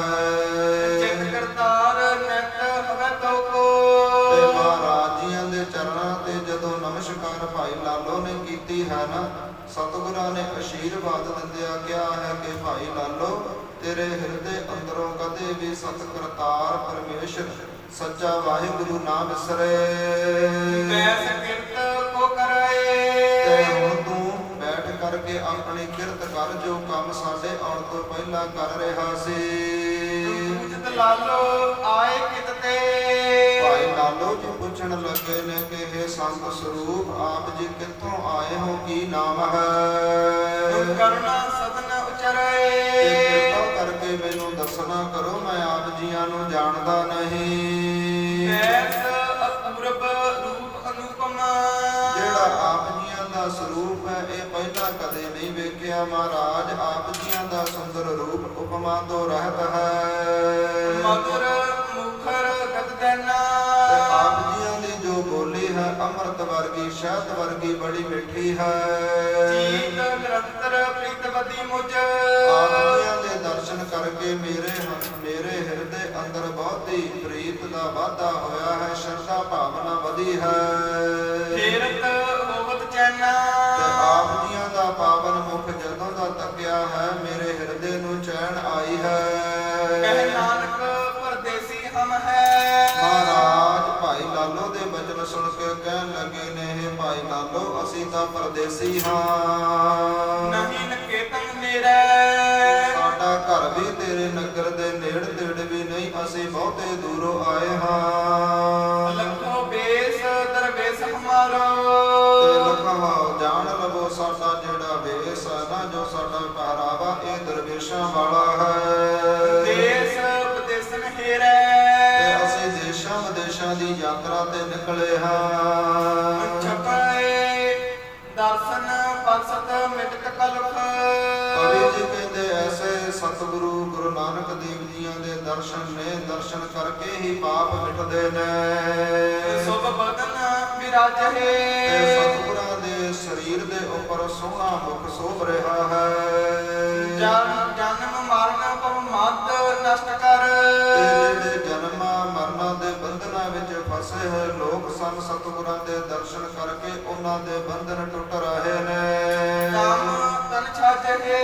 ਤੇ ਐਸਾ ਸਤਿਗੁਰਾਂ ਦਾ ਸਰੀਰ ਹੈ ਜੋ ਸੋਭਾ ਪਾ ਰਿਹਾ ਹੈ। ਹਮ ਸਮ ਨਰ ਅਗ ਕਰਤ। ਕਵੀ ਜੀ ਕਹਿੰਦੇ ਬਹੁਤੇ ਲੋਕ ਨੇ ਜਿਹੜੇ ਪਾਪ ਕਰਦੇ ਨੇ। ਤਿਨਹਿ ਅਪਵਾਰਕ ਉਦਾਰ ਹੈ। ਤੇ ਗੁਰੂ ਨਾਨਕ ਦੇਵ ਜੀ ਉਹਨਾਂ ਦਾ ਉਧਾਰ ਕਰਨ ਵਾਸਤੇ ਉਹਨਾਂ ਨੂੰ ਪਰਮੇਸ਼ਰ ਨਾਲ ਜੋੜਨ ਆਏ ਨੇ। ਉਪਜਤ ਸੁਖ ਔਰ ਮਦ ਸੁਣਤ। ਤੇ ਉਪਜਤ ਸੁਖ ਹਿਰਦੇ ਦੇ ਅੰਦਰ ਸੁਖ ਪੈਦਾ ਹੁੰਦੇ ਨੇ, ਸੁੱਖਾਂ ਰੂਪੀ ਫੁਲਵਾੜੀ ਉਗਦੀ ਹੈ। ਹਮ ਬਚਨ ਤਰਾਹੇ। ਤੇ ਸਤਿਗੁਰਾਂ ਦੇ ਐਸੇ ਬਚਨ ਨੇ ਜੋ ਤਾਰਨ ਵਾਲੇ ਨੇ। ਸੁਖਕਾਂਤ ਮੁਕਾਂਤ ਜੋ ਸੰਤ ਹੋ। ਤੇ ਭਾਈ ਲਾਲੋ ਜੀ ਕਹਿਣ ਲੱਗੇ, ਆਪ ਜੀ ਸੁੱਖਾਂ ਦੇ ਬੰਧਨ ਹੋ, ਮੁਕਤੀ ਦਾਤੇ ਹੋ, ਸੰਤ ਸਰੂਪ ਹੋ। ਨਾਮ ਉਚਾਰਨ ਨਿਜ ਕਰੋ। ਤੇ ਸਾਨੂੰ ਆਪਣਾ ਨਾਮ ਦੱਸਣਾ ਕਰੋ। ਤੁਮ ਚਰਨ ਸਰਨ ਮਨ ਕਰਨ ਮਮ। ਤੇ ਜਿਹੜਾ ਮੇਰਾ ਹਿਰਦਾ ਹੈ ਉਹ ਆਪ ਜੀਆਂ ਦੇ ਚਰਨਾਂ ਦੀ ਸ਼ਰਨ ਵਿੱਚ ਆਇਆ ਹੈ। ਕਰੁਣਾ ਕਰ ਕਰੁਣਾ ਧਰੋ। ਕਿਰਪਾ ਕਰਕੇ ਮੈਨੂੰ ਦੱਸਣਾ ਕਰੋ, ਕਿਰਪਾ ਕਰਕੇ ਮੇਰੇ ਤੇ ਦਿਆਲੂ ਕਿਰਪਾਲੂ ਹੋ ਕੇ ਆਪਣਾ ਨਾਮ ਦੱਸੋ ਜੀ। ਦੋਹਰਾ ਬੋਲੇ ਸ੍ਰੀ ਮੁਖ ਸੋ ਬਚਨ। ਸਾਹਿਬ ਸ੍ਰੀ ਗੁਰੂ ਨਾਨਕ ਦੇਵ ਜੀ ਮਹਾਰਾਜ ਆਪਣੇ ਪਵਿੱਤਰ ਮੁਖ ਤੋਂ ਏਦਾਂ ਬੋਲੇ ਨੇ। ਜਾਨ ਜਾਹੋਗੇ ਆਪ। ਮਹਾਰਾਜ ਕਹਿਣ ਲੱਗੇ, ਭਾਈ ਲਾਲੋ ਜੀ ਤੁਸੀਂ ਆਪਣੇ ਆਪ ਹੀ ਸਾਨੂੰ ਜਾਣ ਜਾਓਗੇ ਅਸੀਂ ਕੌਣ ਹਾਂ। ਆਪ ਬੈਸੋ ਪਿਤ ਕਰੋ। ਤੇ ਹੁਣ ਬੈਠ ਕਰਕੇ ਜੋ ਕੰਮ ਆਪ ਜੀ ਕਰ ਰਹੇ ਹੋ ਉਹ ਕਰ ਲਵੋ। ਹਰ ਹਰ ਜਪੈ ਜਾਪ। ਤੇ ਕਿਰਤ ਕਰਦੇ ਹੋਏ, ਆਪਣੀ ਕਮਾਈ ਕਰਦੇ ਹੋਏ, ਕੰਮ ਕਰਦੇ ਹੋਏ ਭਾਈ ਲਾਲੋ ਜੀ ਨਾਲ ਦੀ ਨਾਲ ਹਰ ਹਰ ਜਪਹੁ ਜਾਪ, ਪਰਮੇਸ਼ਰ ਦਾ ਨਾਮ ਜਪਦੇ ਜਾਓ। ਤੁਹਾਨੂੰ ਆਪਣੇ ਆਪ ਪਤਾ ਲੱਗ ਜਾਵੇਗਾ ਅਸੀਂ ਕਿੱਥੋਂ ਆਏ ਹਾਂ, ਕੌਣ ਹਾਂ, ਕੀ ਨਾਮ ਹੈ, ਕੀ ਕਰਨ ਆਏ ਹਾਂ। ਆਪ ਜੀਆਂ ਨੂੰ ਆਪਣੇ ਆਪ ਹੀ ਪਤਾ ਲੱਗ ਜਾਵੇਗਾ। ਇੱਥੋਂ ਤੱਕ ਅੱਜ ਦੀ ਸੰਗਤ ਦੀ ਕਥਾ ਵਿਚਾਰ ਆਈ ਹੈ। ਕੱਲ ਨੂੰ ਮਹਾਰਾਜ ਜੀਆਂ ਦੇ ਨਾਲ ਭਾਈ ਲਾਲੋ ਅਤੇ ਸਾਹਿਬ ਸ੍ਰੀ ਗੁਰੂ ਨਾਨਕ ਦੇਵ ਜੀਆਂ ਦੇ ਕੀ ਬਚਨ ਬਲਾਸ ਹੋਣਗੇ ਤੇ ਕਿੰਨੀ ਸ਼ਰਧਾ ਭਾਵਨਾ ਦੇ ਨਾਲ ਸਤਿਗੁਰਾਂ ਨੂੰ ਪ੍ਰਸ਼ਾਦਾ ਛਕਾਵੇਗਾ। ਕੱਲ ਦੀਆਂ ਕਥਾ ਵਿਚਾਰਾਂ ਵਿੱਚ ਸ਼ਰਵਣ ਕਰਾਂਗੇ ਜੀ। ਅੱਜ ਦੀ ਇੱਥੇ ਹੀ ਸਮਾਪਤੀ ਹੈ, ਇੱਥੇ ਵਿਸ਼ਰਾਮ ਲੈਂਦੇ ਹਾਂ। ਗੁਰੂ ਕਿਰਪਾ ਕਰੇ, ਗੁਰੂ ਸ਼ਬਦ ਜਾਣ ਕੇ, ਗੁਰੂ ਇਤਿਹਾਸ ਜਾਣ ਕੇ ਸਾਡਿਆਂ ਹਿਰਦਿਆਂ ਵਿੱਚ ਵਸਾਈਏ, ਤਾਂ ਜੋ ਸਾਡਾ ਲੋਕ ਅਤੇ ਪਰਲੋਕ ਸਵਰੇ। ਆਓ ਆਨੰਦ ਸਾਹਿਬ ਦੀ ਗੁਰਬਾਣੀ ਦੇ ਨਾਲ ਜੁੜੀਏ, ਸਮਾਪਤੀ ਕਰੀਏ। ਸਤਨਾਮ ਸ਼੍ਰੀ ਵਾਹਿਗੁਰੂ ਸਾਹਿਬ ਜੀ। ਰਾਮਪਲੀ ਮਹੱਲਾ ਤੀਜਾ। ਆਨੰਦ ਇੱਕ ਓੰਕਾਰ ਸਤਿਗੁਰ ਪ੍ਰਸਾਦ। ਆਨੰਦ ਭਇਆ ਮੇਰੀ ਮਾਏ, ਸਤਿਗੁਰੂ ਮੈਂ ਪਾਇਆ। ਸਤਿਗੁਰ ਕਾ ਪਾਇਆ ਸਹਿਜ ਸਿੱਧੀ, ਮਨ ਵਜੀਆਂ ਬਾਤ ਆਈਆਂ। ਰਾਗ ਰਤਨ ਪਰਵਾਰ ਬੜੀਆਂ ਸ਼ਬਦ ਗਾਵਣ ਆਈਆਂ। ਸਤਿਗੁਰ ਤਾਂ ਗਾਵੋ ਹਰੀ, ਤੇਰਾ ਮਨ ਜਿਨੀ ਵਸਾਇਆ। ਕਾਹੈ ਨਾਨਕ ਆਨੰਦ ਹੋਆ ਸਤਿਗੁਰੂ ਮੈਂ ਪਾਇਆ। ਏ ਮਨ ਮੇਰਿਆ ਤੂੰ ਸਦਾ ਰਹੋ ਹਰ ਨਾਲੇ, ਹਰ ਨਾਲ ਰਹੋ ਤੂੰ ਮਨ ਮੇਰੇ। ਦੁਖ ਸਭ ਵਿਸਾਰਨਾ, ਅੰਗੀਕਾਰ ਉਹ ਕਰੇ ਤੇਰਾ ਕਾਰਜ ਸਭ ਸਵਾਰਨਾ। ਸਭਨਾ ਗੱਲਾਂ ਸਮਰੱਥ ਸੁਆਮੀ, ਸੋ ਕਿਉ ਮਨ ਵਿਸਾਰੇ। ਕਾਹੈ ਨਾਨਕ ਮਨ ਮੇਰੇ ਸਦਾ ਰਹੋ ਹਰ ਨਾਲੇ, ਸਾਚੇ ਸਾਹਿਬਾ ਕਿਆ ਨਾਹੀ ਕਰਤੇ ਰਹਿ ਕਰਤਾ ਤੇਰਾ ਸਭ ਕੁਛ ਹੈ। ਜਿਸ ਦੇ ਸੋ ਭਾਵੈ ਸਦਾ ਸਿਫਤ ਸਲਾਹ ਤੇਰੀ, ਨਾਮ ਮਨ ਵਸਾਵੇ। ਨਾਮ ਜਿਨ ਕੈ ਮਨ ਵਸਿਆ ਵਾਜੇ ਸਤਿ ਕਨੇਰੇ। ਕਾਹੈ ਨਾਨਕ ਸੱਚੇ ਸਾਹਿਬ ਕਿਆ ਨਾਹੀ ਕਰਤੇ ਰਹਿ। ਸਾਚਾ ਨਾਮ ਮੇਰਾ ਆਧਾਰੋ, ਸਾਚ ਨਾਮ ਆਧਾਰ ਮੇਰਾ। ਜਿਨ ਭੁੱਖਾਂ ਸਭ ਗਵਾਈਆਂ, ਪਰ ਸ਼ਾਂਤ ਸੁਖ ਮਨ ਆਏ ਵਸਿਆ। ਜਿਨ ਇੱਛਾ ਸਭ 부ਝਾਈਆਂ, ਸਦਾ ਕੁਰਬਾਨ ਕੀਤਾ ਗੁਰ ਬਿਟਹੁ ਜਿਸ ਦੀਆਂ ਇਹ ਵਡਿਆਈਆਂ। ਕਾਹੈ ਨਾਨਕ ਸੁਨੋ ਸੰਤੋ ਸ਼ਬਦ ਕਰਹੁ ਪਿਆਰੋ, ਸਾਚਾ ਨਾਮ ਮੇਰਾ ਆਧਾਰੋ।